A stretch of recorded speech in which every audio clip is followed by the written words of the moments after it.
Novo Tempo está crescendo com você. E para 2018, temos novas metas a alcançar.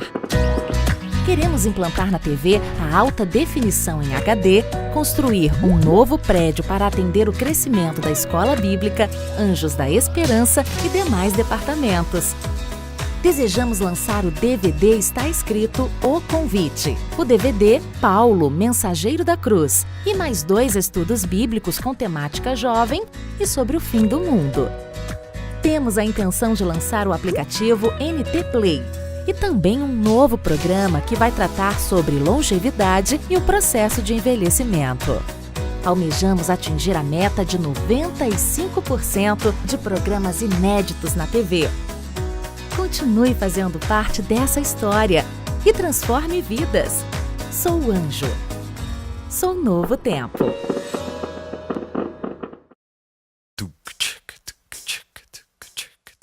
A galera mais animada do colégio convida você a participar de uma aventura comigo, Débora Tim.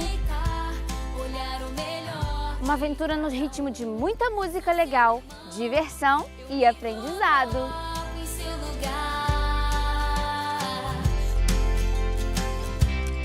Você não pode ficar fora dessa. Desde que descobriu a NT Kids, o Pedrinho passa os melhores momentos do dia curtindo suas programações favoritas. Faça como ele. Inscreva-se agora mesmo no canal NT Kids e acesse o nosso site.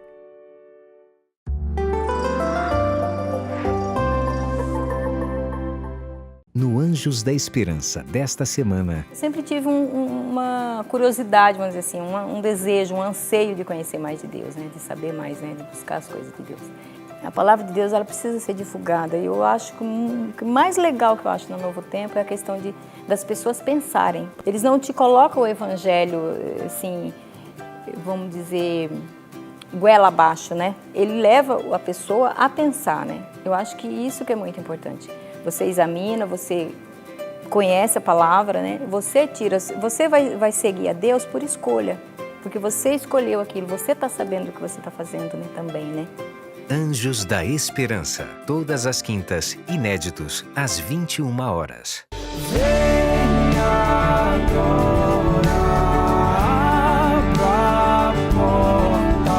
Eu oro para que essas canções alcancem gente como eu, gente que já teve medo de Deus, tinha medo de confessar, de se assumir. E sejam encontrados por esse Deus que ama, que redime, que não está com um olhar acusador para as pessoas. Não há interesse em condenar pecadores, mas em redimi-los. O bom sangue é feito de bons hábitos. Hábitos como a confiança em Deus. E por que essa confiança é importante? Porque Deus é o Criador de tudo que existe no mundo. Simples assim. Ele fez o sol, a água, o ar, os alimentos. Programou o corpo humano para dormir e para atividade física, para a temperança e para confiar em seu poder. Deus mantém a ordem em todo o universo e deseja muito manter a ordem dentro de você. O bom sangue é feito de bons hábitos. Depois de 100 milhões de visualizações em nosso canal, a viagem continua. Vem aí, Minha Vida é uma Viagem, volume 2. Muitos peixes, peixes, peixes, muitos. Adquira a partir de 5 de março no 0300 789 1111. novotempo.com/gravadora e nas grandes lojas de todo o Brasil.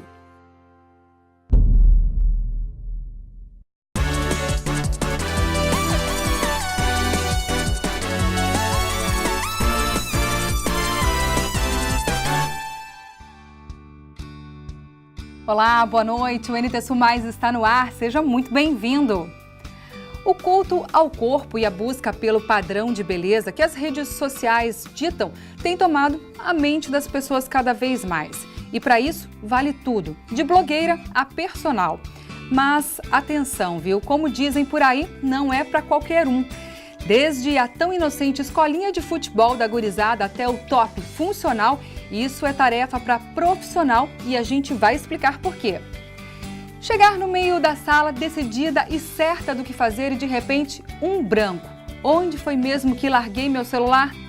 Bom, se você é mulher, tem entre 40 e 60 anos e tem vivido essa situação seguidamente, calma, podem ser os hormônios. Sabia que as variações hormonais influenciam na memória? E a gente te conta tudo hoje. E quando você ouve falar em direitos humanos, o que lhe vem à mente? Seriam esses direitos reservados apenas a um grupo ou uma situação específica? Ou somos todos seres humanos de direitos? A gente traz essa discussão para a roda. E falando em direitos, olhar para o lado e reconhecer a individualidade do outro, o espaço de cada um na sociedade, exercitar o respeito e abolir o pensamento individualista. Esse é um dos grandes desafios da sociedade moderna, mas não é uma novidade. E um especialista no tema explica por quê. Tudo isso a partir de agora, no NT Sul Mais.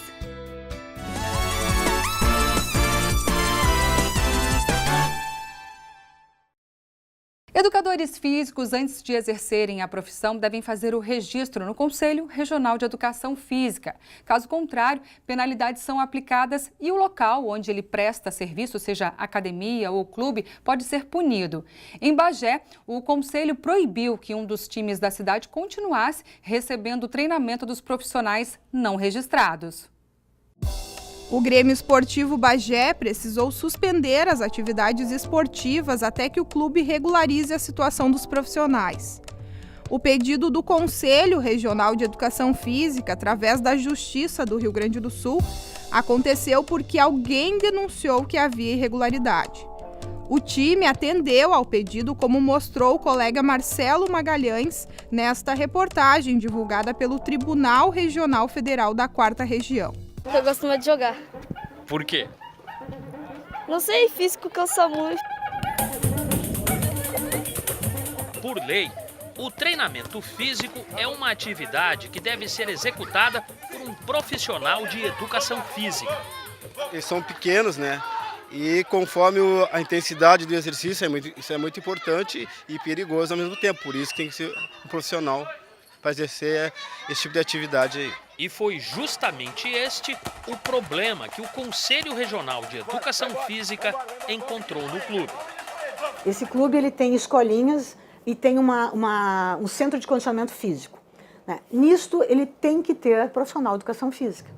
E essa não é a primeira vez que o Conselho fiscaliza atividades físicas exercidas por profissionais sem registro.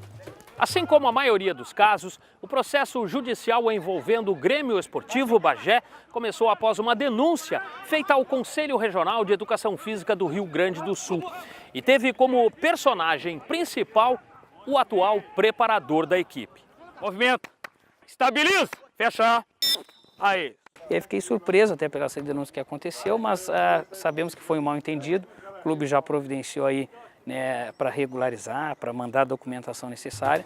A regularização é, na verdade, o registro profissional de todos os treinadores. Depois que a irregularidade foi constatada na prática, o Conselho Regional de Educação Física trouxe o caso aqui para a Justiça Federal de Bagé.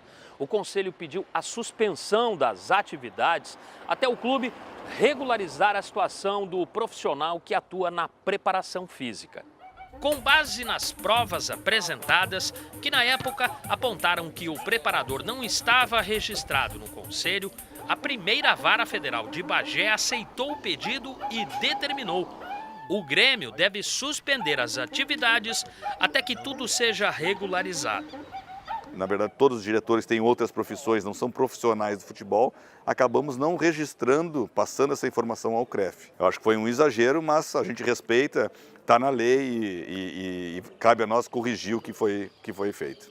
No momento que tu contrata alguém que não é da área e pode gerar algumas lesões, o clube pode ser processado e responder muito mais por isso.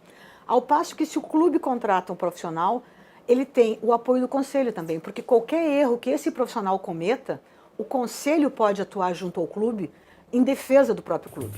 Para quem está começando a carreira, a decisão representa uma segurança e tanto. A gente precisa de um preparo físico bom, a gente precisa estar animado, motivado, a gente precisa para correr, para se sentir bem, resistência é muito importante. Hoje o futebol mudou muito e o físico é 80% hoje do futebol. Então, tu pegar um bom preparador físico, isso ajuda bastante.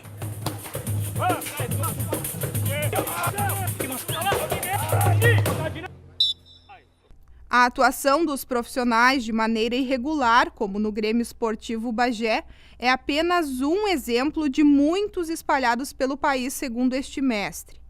José Luiz de Freitas coordena os cursos de Educação Física, Licenciatura e Bacharelado na Universidade Luterana do Brasil, campus Cachoeira do Sul. O bacharel e o licenciado ambos são registrados, porém com a delimitação nos campos em que eles poderão atuar. O bacharel, ele atua com uma formação muito mais relacionada à saúde. Não quer dizer que o licenciado não, porque a saúde ela começa preventivamente lá no atendimento escolar. Mas o diferencial de como atua esse bacharel é no sentido de que ele tem que diagnosticar e intervir, seja na promoção da saúde ou na busca da reabilitação das pessoas, com aquelas áreas formadoras que ele teve na formação em educação física. Seja num núcleo de saúde da família, seja num clube, numa academia, ele tem essa preocupação relacionada à saúde. E a saúde sob o ponto de vista epidemiológico, sob o ponto de vista de alguém que passou por uma cirurgia, um transplantado, o que ele, enquanto profissional da educação física, poderá fazer. O que aquele atleta que passou por um período de lesões e que já passou pelo atendimento de um médico, de um fisioterapeuta, deverá fazer na transição para ser colocado em quadra ou em campo para atuar profissionalmente. Essa transição também é uma área de reabilitação com conhecimentos e com formações específicas da área da educação física. Já com relação ao licenciado, né, ele é alguém que atua com a preocupação com aquela criança, com aquele jovem ou com o adulto, né, temos as classes de jovens e adultos, com a preocupação com a formação para o exercício da cidadania. Aí então o foco esporte, o foco saúde é mais, digamos assim, sob o ponto de vista de saúde preventivo, sob o ponto de vista do esporte bem mais iniciação, não é a responsabilidade dele formar atletas talentosos na escola, mas é a responsabilidade dele, utilizando-se do esporte como uma ferramenta, ou utilizando-se da ginástica, das lutas, da dança como ferramenta, dar início à formação de um cidadão. Empresa e profissional devem realizar o registro no Conselho Regional de Educação Física. Quem conhece alguém que atua sem registro, frequenta ou sabe que existe academia sem profissional registrado, time sem preparador físico com registro, como no caso do time de Bagé, mostrado no início desta reportagem, deve informar o Conselho. A denúncia pode ser através de correspondência. O endereço do CREF é Rua Coronel Genuíno, número 421, Conjunto 401, Centro Histórico de Porto Alegre. As denúncias podem ser feitas pessoalmente ou através do site, através deste formulário. O próprio Conselho de Educação Física atua muito conjuntamente com o Conselho de Nutrição, porque as profissões elas se aproximam, o que é salutar. Em determinadas situações, os conselhos atuam conjuntamente, justamente para sair em amparo à sociedade. A nossa grande preocupação, enquanto profissional da área da saúde, é que a sociedade seja esclarecida e que, ao mesmo tempo, ela contribua o conselho profissional para que ele possa atuar. O problema vai além. Na internet, existem inúmeras pessoas que divulgam dietas, treinos, hábitos capazes de transformar o corpo em menos de uma semana. Vídeos conquistam quem busca aquela barriga negativa e modelar pernas, bumbum, coxas fazendo exercícios em casa. São questões que vai muito do aspecto de ser uma sociedade questionadora ou não de determinados valores. E aí entra num ponto que a educação física escolar se preocupa. Nós hoje, quando nós nos detemos na educação física e na formação de um profissional de educação física para a escola, a gente procura preparar um profissional que dentro da escola leve o seu aluno a questionar estas coisas existentes na internet, a ver que valores ele vai ter no estilo de vida ativo que ele terá após a escola e o que é interessante para ele enquanto busca de saúde, que muitas das vezes na busca da saúde ele não pode se enganar com algumas coisas que são postas nas redes sociais, por pessoas que não têm uma formação, né? Ou valorizando muitas vezes um corpo belo e que não seja saudável. A escola tem esse compromisso, ou seja, o licenciado em Educação Física tem esse compromisso estando dentro da escola. E a consequência será, fora da escola, uma sociedade mais bem esclarecida para buscar os serviços do bacharel. A UBRA, no curso de Educação Física Bacharelado, formou, segundo o coordenador, cerca de 20 profissionais.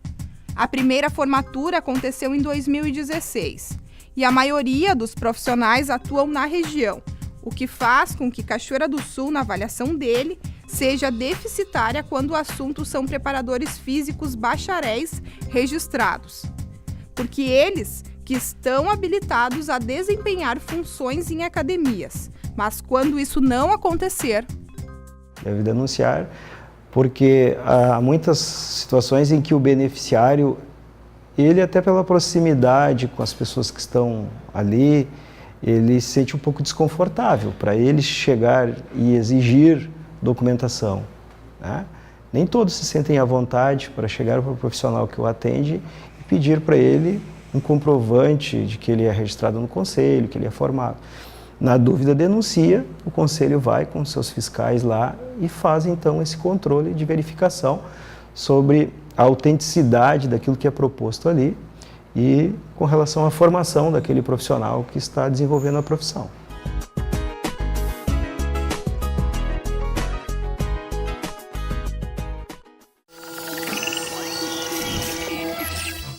Os direitos humanos incluem o direito à vida, a liberdade de opinião e de expressão, o direito ao trabalho e à educação, entre muitos outros. Todos merecem esses direitos, sem discriminação. Implantado após a Segunda Guerra Mundial, em 1948, a Declaração dos Direitos Humanos foi um marco para a sociedade civil, garantindo assim dignidade e o valor do ser humano e a igualdade de direitos entre homens e mulheres. Mas como tem sido visto pela sociedade esse tratado?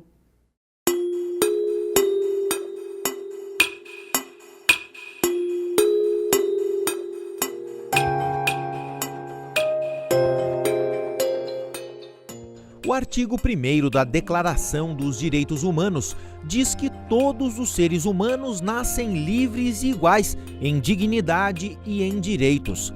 Dotados de razão e de consciência, devem agir uns para com os outros em espírito de fraternidade. Os direitos humanos podem ser compreendidos como aqueles direitos inerentes ao ser humano. O conceito de direitos humanos reconhece que cada ser humano pode desfrutar de seus direitos sem distinção de raça, cor, sexo, língua, religião, opinião política ou de outro tipo, origem social ou nacional ou condição de nascimento ou riqueza. Eles são garantidos pela Lei de Direitos Humanos, protegendo indivíduos e grupos contra ações que interferem nas liberdades fundamentais e na dignidade humana. Direitos humanos são um conjunto mínimo, diga-se de passagem, de direitos, né, que são naturais do ser humano. Nós podemos dizer que nasceram com o ser humano. Quando o ser humano botou o pé na Terra, alguns direitos vieram com eles. E é isso que nós chamamos de direitos humanos, direitos fundamentais, direitos naturais. São os mais importantes. A ONU elenca hoje 30 direitos na Carta das Nações Unidas. São os direitos fundamentais que devem ser assegurados a toda pessoa só por ser humana, na sua condição de ter nascido humano, esse mínimo existencial no sentido de que ela tenha recursos para o seu desenvolvimento. Embora seja evidente que todo cidadão deve ser tratado de igual maneira e com os mesmos direitos e responsabilidades, o assunto segue sendo polemizado e dá margem para debates mais ácidos. Alguma coisa eu vou falar aqui, eu não quero generalizar, ok? Mas eu gostaria de ser governador de um estado e ter a polícia militar que mais ia matar naquele estado. Esse pessoal só entende uma linguagem, a da violência, da porrada. Eu gostaria que a legislação penal fosse de cada estado, como é nos Estados Unidos. Assaltar no Rio de Janeiro, por exemplo, 20 anos de cadeia. Assaltar em São Paulo, 10 anos. Está na cara que o pessoal ia assaltar em São Paulo. Temos uma porcaria de uma Constituição ao se referir a direitos humanos. Não há pena de morte aqui. O cara não teme nada, não há prisão perpétua. O canalha nem precisa trabalhar. Fica sugando o Estado no tempo que está detido. Enquanto tiverem essa ideia de mataram 60 mil, eu queria que matasse 200 mil vagabundos. Eu estou preocupado quando os inocentes morrem nesses momentos, e não com os marginais. Hoje em dia, quando se toca nesse assunto de direitos humanos, muitas pessoas olham como se isso fosse um pensamento meio da esquerda, né? E às vezes se marginaliza a questão, colocando em evidência pessoas que praticaram algum tipo de crime, que necessitam ter, né, os seus direitos garantidos. Como é que isso acontece? O problema não podemos levar para o campo ideológico, né? O que se leva, como tu falaste. Mas os direitos humanos, eles, como eu li uma entrevista, um artigo de uma desembargadora, eles cheiram a sangue, suor e a carne podre. Que os direitos humanos, como diz Norberto Bobbio, que é um grande doutrinador constitucionalista, e nós não ganhamos, nós conquistamos, e foram conquistados a ferro, a fogo, suor e muita morte de muitas pessoas. O que eles surgem não é contra outro ser humano, são proteções contra o Estado. Era o Estado absolutista no passado, que não respeitava o mínimo direito de ninguém, e atualmente continua sendo para que o Estado nos respeite. Porque, inclusive, eu tinha um professor que comentava em sala de aula, o Estado não brinca com flores, é muito forte. Então, os direitos humanos servem para nos defender da atuação do Estado. Aquelas pessoas que estão necessitando algumas garantias, como o devido processo legal, como o direito à liberdade, à vida, à propriedade e muitos outros. Em junho de 2017, um jovem de 17 anos acusado de tentar furtar uma bicicleta teve tatuado em sua testa a frase "sou ladrão e vacilão". O caso chamou a atenção não apenas da população, mas também das autoridades. Embora o papel do judiciário muitas vezes seja condenatório, a promotora de justiça Giane Saad garante que há necessidade de uma compreensão bem clara quanto aos direitos de cada cidadão, até mesmo aqueles que praticam delitos. Eu acredito que quando há uma correta compreensão e internalização para o promotor de justiça o que é direitos humanos, quando ele faz isso ser a sua meta de vida, Cada violação de direitos é um desafio e uma esperança de um direito a ser concretizado. Quer dizer, claro que são enormes desafios, as desigualdades exigem, eu sei que tu está te referindo eventualmente a choque de direitos, aparentemente, sim, é difícil, mas nós, olhando bem a fundo, é sempre possível, sim, se tutelar a sociedade compatibilizando com os direitos humanos.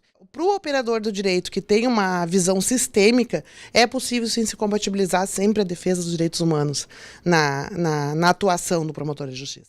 O processo de globalização econômica colocou em xeque os direitos humanos tal como idealizado pela Declaração de 48.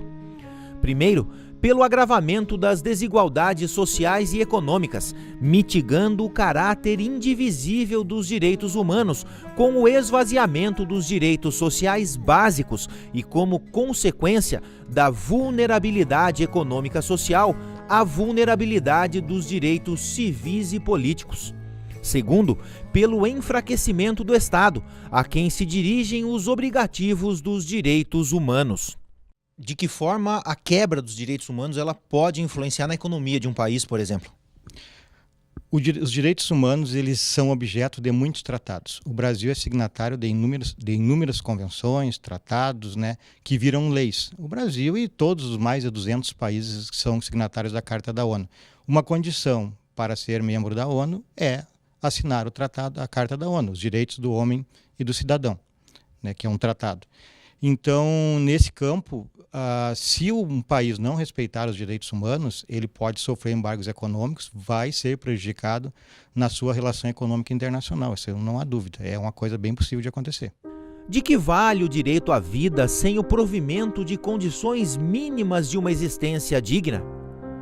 De que vale o direito à liberdade de expressão sem o acesso à instrução e educação básica? De que vale o direito ao trabalho sem um salário justo, capaz de atender às necessidades humanas básicas? De que vale o direito à liberdade de associação sem o direito à saúde? Ainda que a construção de uma sociedade livre de preconceito seja tarefa das mais árduas e complexas, não podemos correr o risco de agir como se o preconceito fosse mera decorrência da vida em sociedade. Essa visão equivocada naturaliza a discriminação e contribui para a manutenção de privilégios para alguns.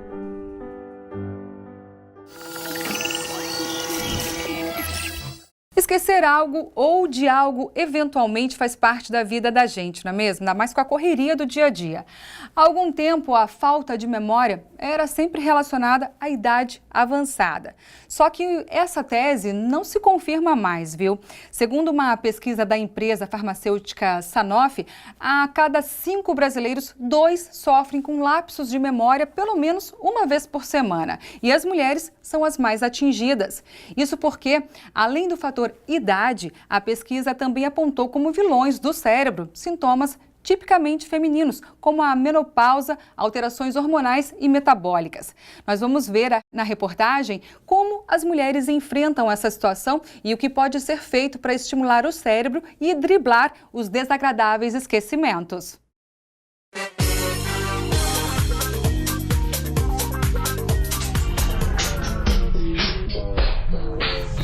Que as brasileiras estão ficando esquecidinhas a partir de uma certa idade não é segredo.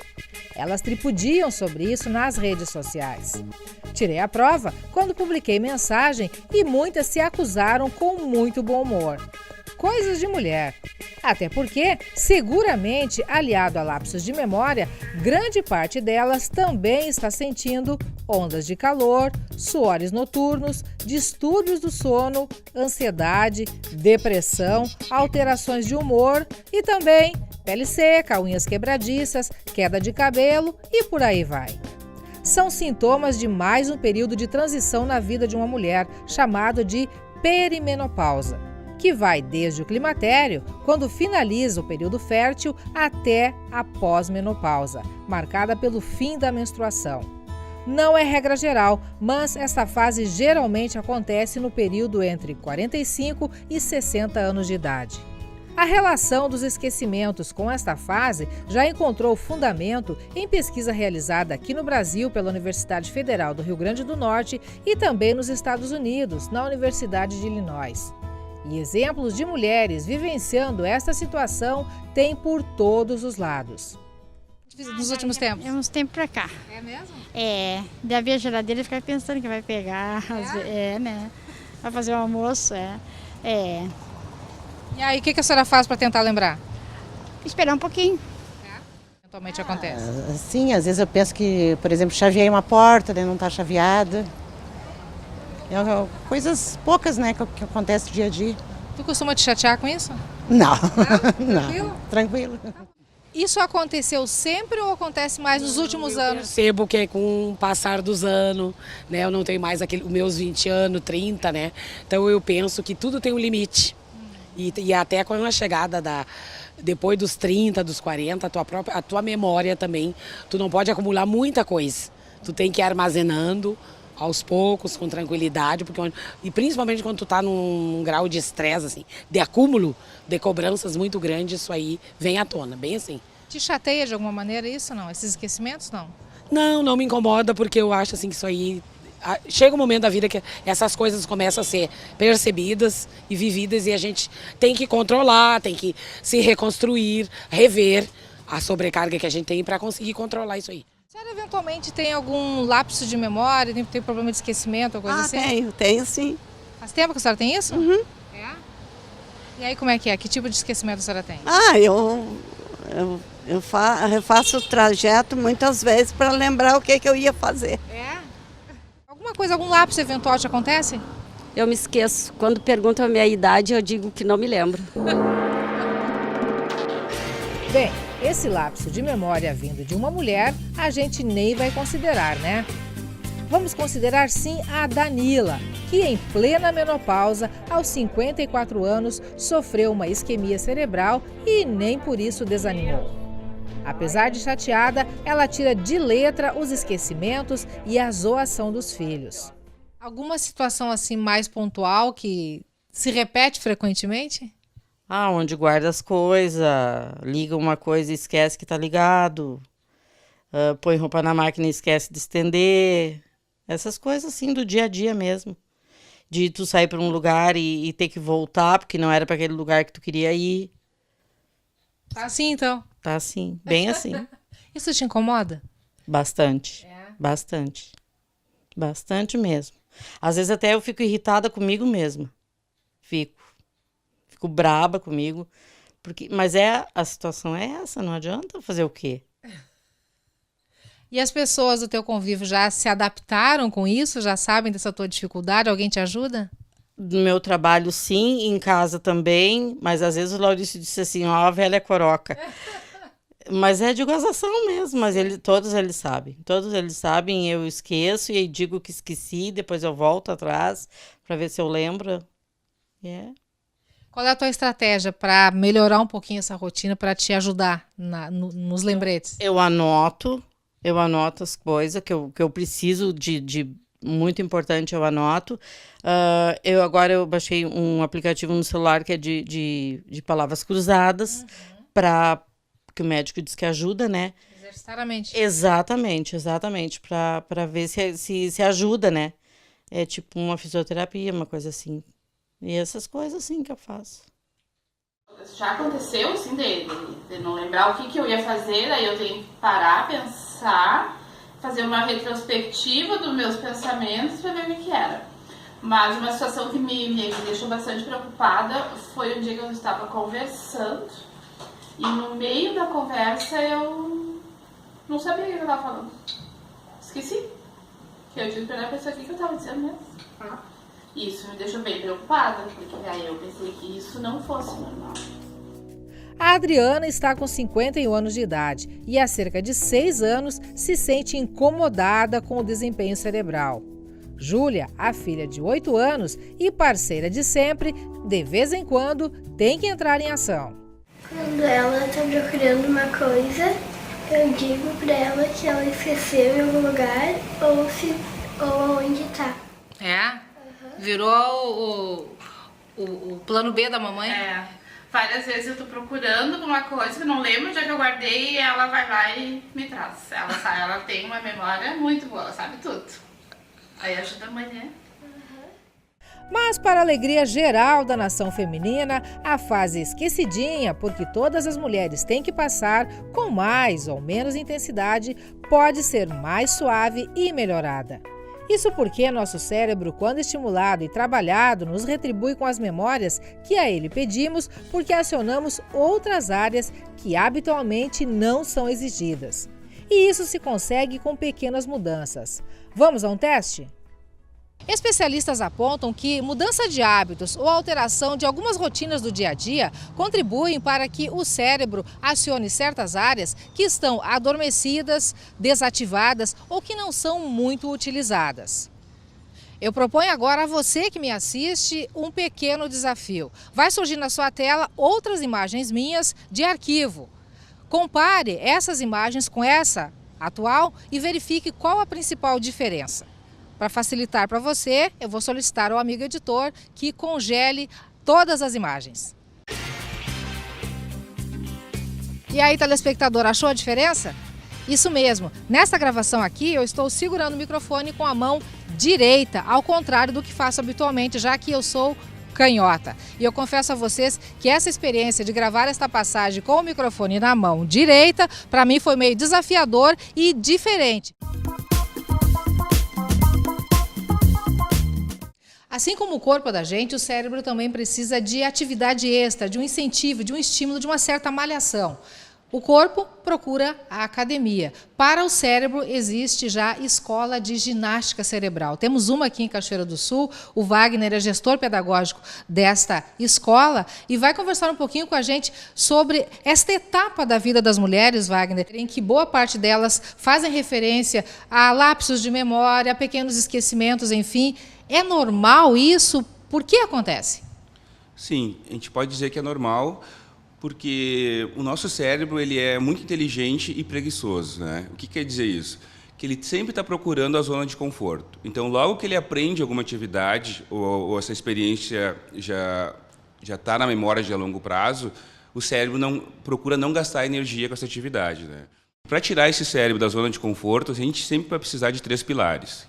Um é a inovação, sempre procurar coisas novas para fazer na vida, né? A outra é a variedade de estímulos, né? E a terceira é o grau crescente de desafio, né? Bom, o nosso objetivo principal aqui com o Wagner é levar até você, telespectadora, principalmente, sugestões de que mudanças imprimir na rotina do dia a dia que possam, de uma certa maneira, contribuir para que esses lapsos diminuam até desapareçam. Sim. Vou começar com questões mais práticas da vida, né? Exercício, eu já tinha falado antes, uma alimentação saudável é muito importante, né? Beber bastante água, então são questões físicas do dia a dia muito importantes. A outra é realizar atividades que tiram o cérebro da zona de conforto, por exemplo, escovar os dentes com a mão contrária, procurar caminhos diferentes para ir para casa, tentar fazer outros tipos de atividades com a mão não dominante, né? Então, são coisas que podem ajudar. No dia a dia, na rotina dela, em casa, por exemplo, na sua rotina pessoal, o que a mulher pode fazer? Além, por exemplo, de escovar os dentes com a mão contrária, o que mais pode ser feito para estimular essas mudanças, essa desacomodação do cérebro? Sim. Por exemplo, se tem um costume de fazer uma atividade primeiro, de repente variar as ordens das atividades durante Isso já influencia? Influencia bastante. Porque aí o cérebro vai ter que fazer o quê? Vai ter que se readaptar a uma maneira que ele já estava acostumado, né? Então, ele vai ter que se readaptar, então o que vai acontecer? Ele vai ter que trabalhar um pouquinho mais. Então, ele vai ter que prestar mais atenção no que a gente está fazendo, vai ter que ter mais foco, vai ter que memorizar tudo o que está acontecendo, então isso ajuda bastante, né? Quando eu vou fazer alguma coisa assim que habitualmente eu estou fazendo e eu esqueço, qual deve ser o meu procedimento? Eu ficar matutando naquilo ali, esquecer e deixar o cérebro trabalhar? Qual é a indicação para esses momentos? O que ela deve fazer? Ela deve, primeira coisa, se tranquilizar, porque a gente sabe que a ansiedade e o nervosismo atrapalham ela buscar essa memória, que foi essa memória recente, né? Tem que forçar o cérebro. Tem que forçar o cérebro. Então, primeira coisa é não ficar nervosa, porque não vai ativar as áreas do cérebro responsável por essa memória. Então, o que ela deve fazer depois? Procurar a última memória que ela tem dessa ocasião e, assim, ela tentar, aos poucos, ir se lembrando. Senão, ela pode ir fazendo uma outra atividade que pode, às vezes, retomar, né, essa memória de novo, né? Está lá no cérebro, ela vem em algum momento. Em algum momento vai voltar. A sociedade vive dias de intenso sentimento de individualidade. Cada vez mais queremos o nosso bem, independentemente das consequências na vida do outro. A reflexão parece dura, não é mesmo? Mas é um pouco da transformação contemporânea. A repórter Gabriela Belo conversou sobre essas mudanças com Arnaldo Toni de Souza Chagas. O psicólogo e sociólogo é doutor em Ciências da Comunicação e mestre em Psicologia Social e Institucional. Confira. O Dr. Arnaldo tem formação na área da psicologia, da sociologia, mas atualmente está trabalhando principalmente no campo da literatura, não é mesmo, professor? A gente está aqui para falar sobre o mal-estar contemporâneo, assim vamos iniciar. Qual é a sua opinião sobre o tema e de que forma você se posiciona criticamente, doutor? Na verdade, quando se fala em mal-estar, não existe apenas um mal-estar. Na época do Freud, as mulheres, por exemplo, que hoje já têm um espaço na sociedade, embora é preciso ainda muito tempo, creio, para avançar, mas está avançando bastante, eu acho uma coisa muito produtiva. Naquela época, as mulheres não se apresentavam, não pensavam, não sentiam aquilo que sentem hoje e que se apresentam hoje. Ou seja, as mulheres não têm, tanto quanto na época, o sintoma da histeria.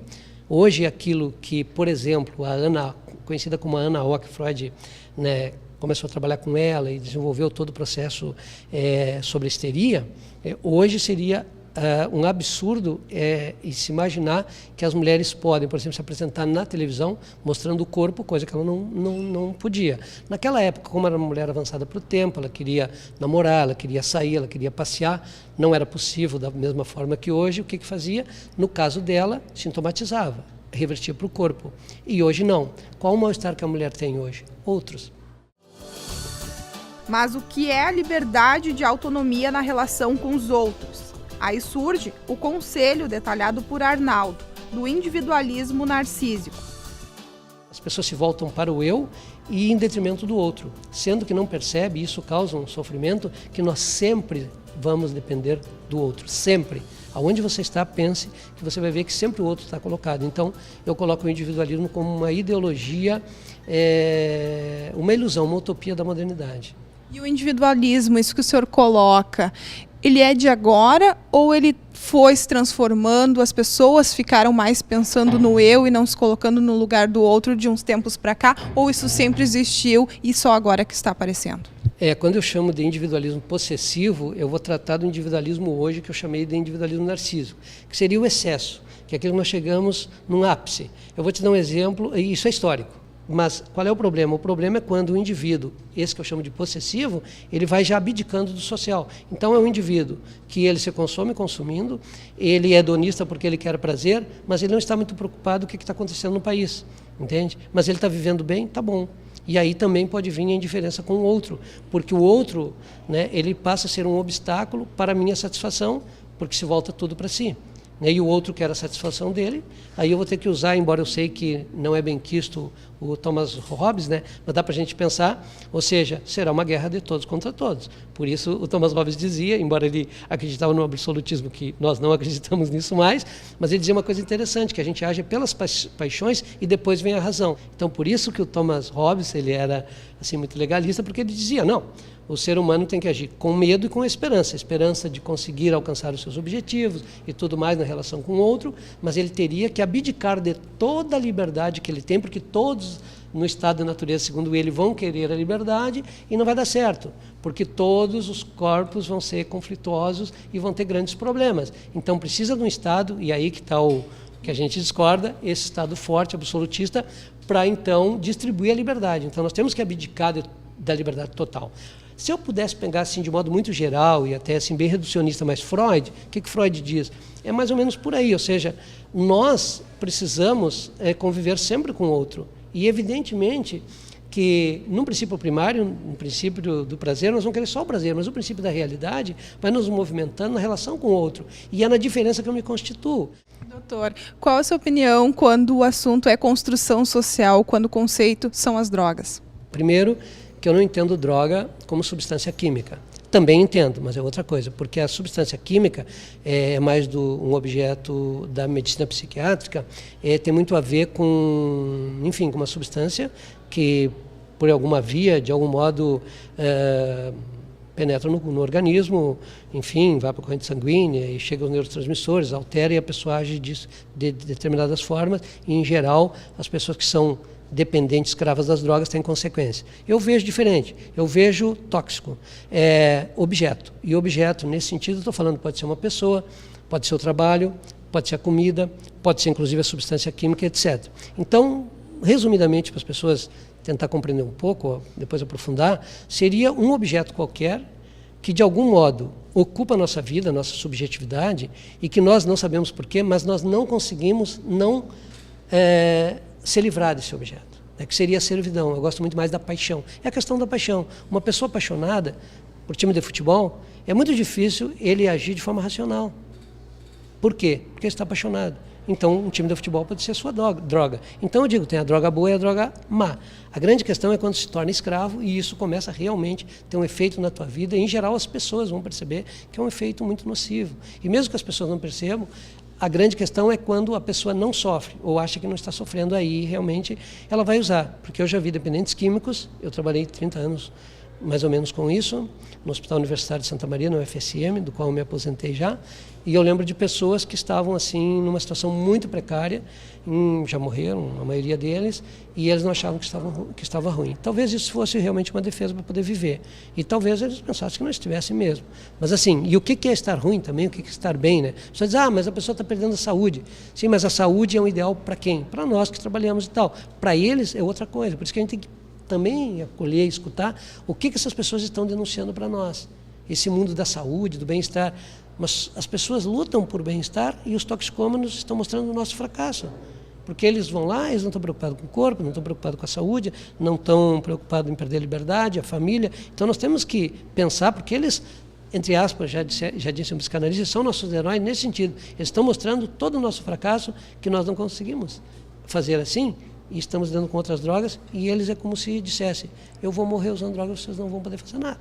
Isso é muito complicado, mas a gente, enfim, escuta eles assim, porque quando eles conseguirem articular no discurso, quando eles conseguirem articular isso no social, e de alguma maneira se escravizar, digamos assim, ser servo de outro modo de se perguntar a quem e ao que eu me sacrifico, talvez a vida deles tenha outro sentido, mas não é tão simples assim, eu sei.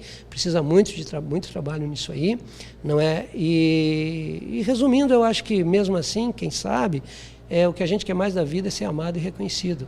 E é uma coisa que não existe isso plenamente. O uso excessivo das redes sociais está causando um emburrecimento da sociedade, da população?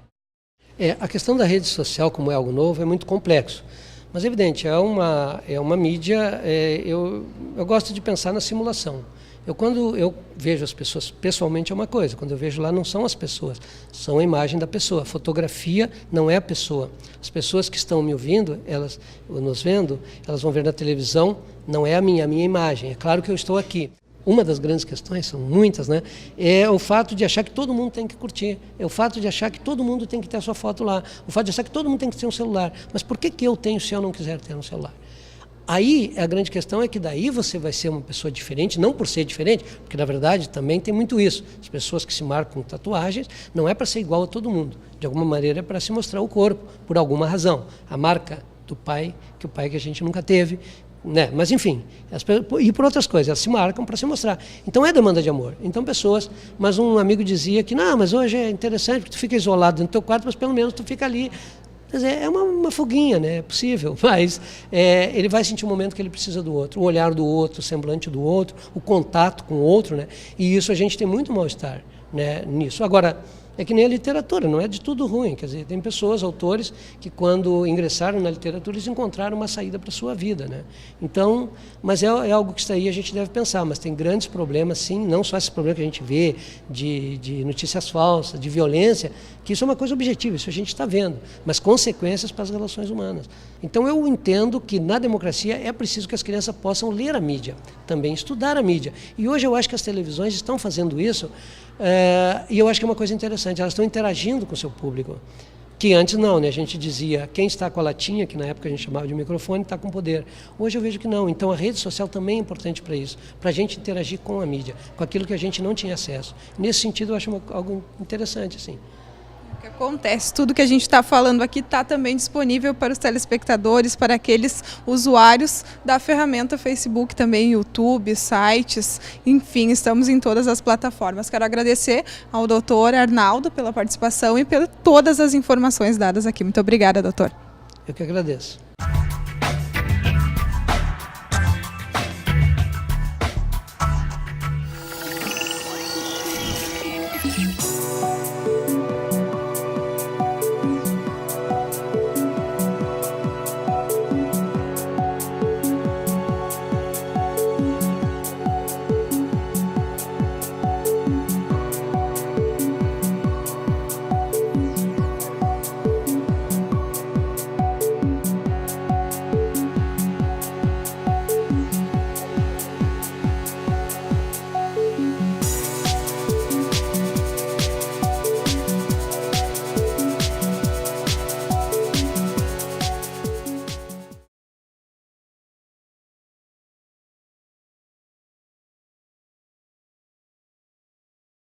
Você Deseja receber áudios, vídeos, novidades, entre outros conteúdos em seu celular?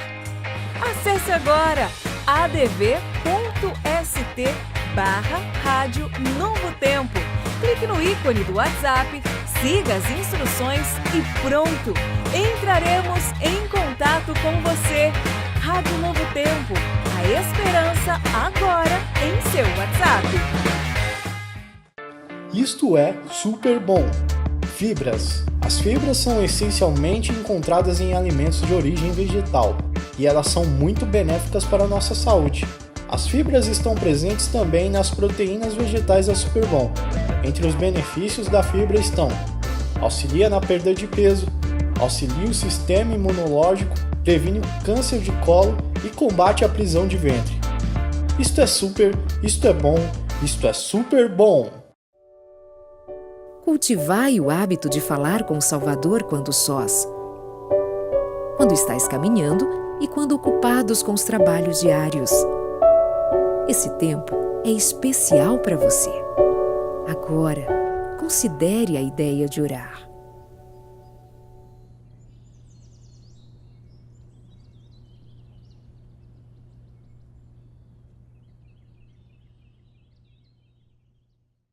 Pare um pouco pra pensar, contemple e agradeça.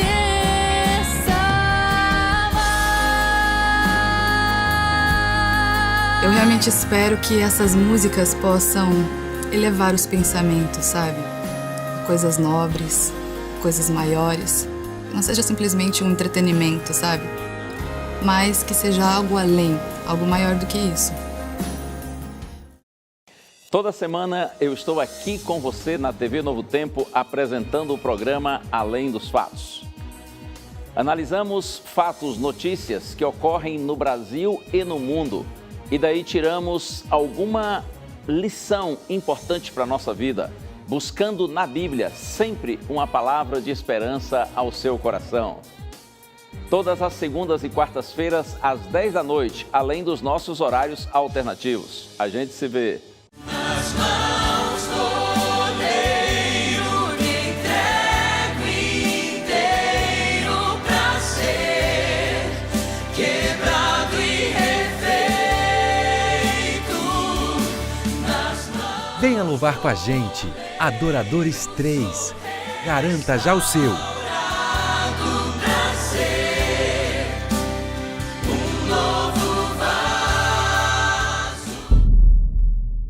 Comendo lavagem, jogado no chão, eu troquei tudo por ilusão. Saudade do pai, saudade do amor, saudade de tudo que o ego roubou.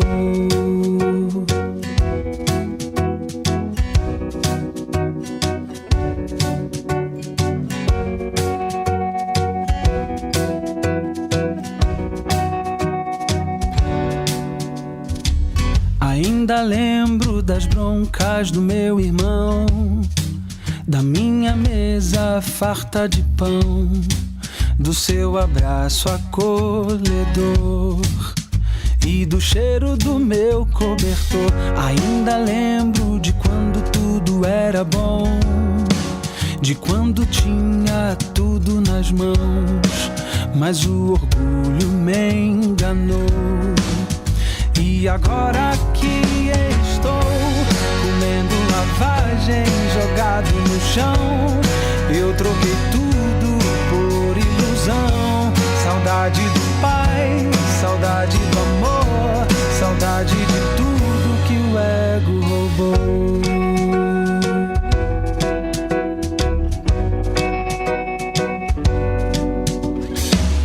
Ainda lembro das broncas do meu irmão, da minha mesa farta de pão, do seu abraço acolhedor e do cheiro do meu cobertor.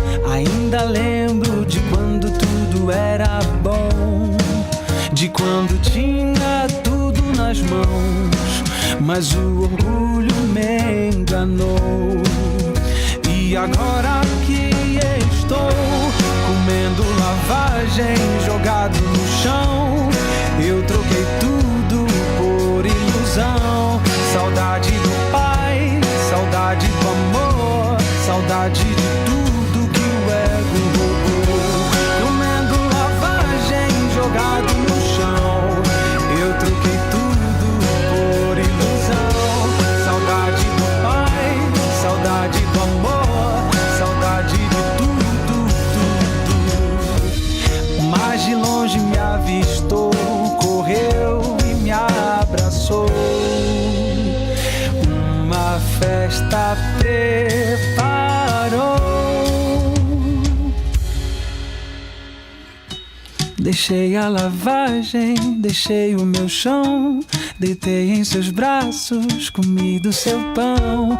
De volta pro pai, de volta pro amor, de volta pra tudo, tudo. Deixei a lavagem, deixei o meu chão. Deitei em seus braços, comi do seu pão. De volta pro pai, de volta pro amor, de volta pra tudo que o ego roubou.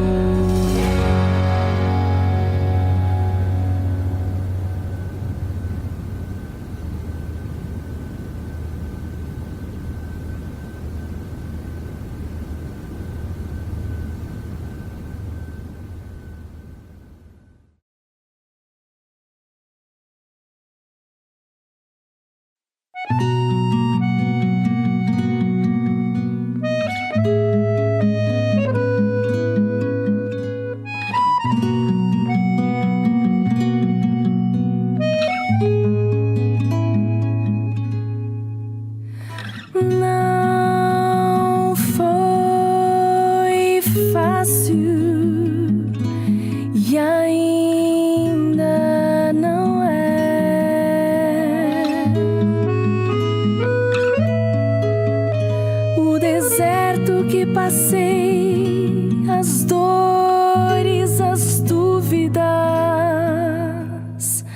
as lágrimas.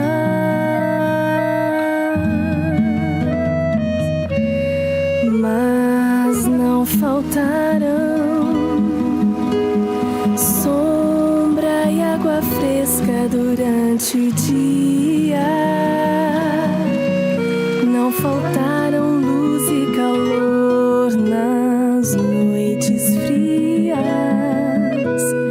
Eu sei, não foi fácil e ainda não é.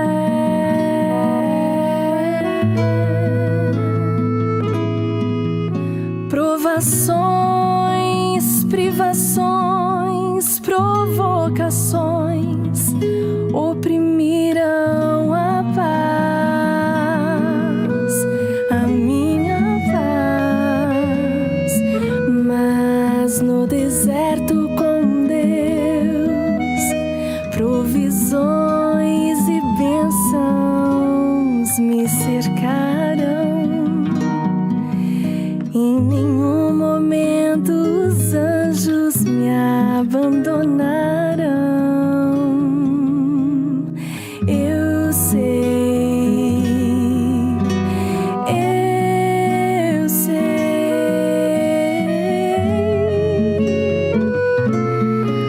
Não foi fácil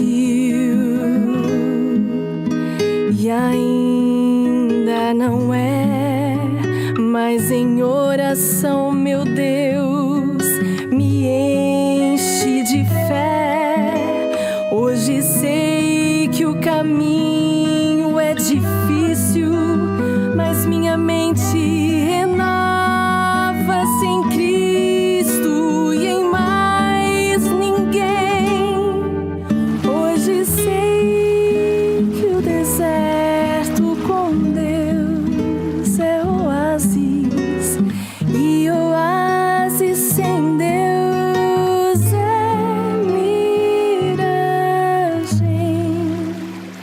Ainda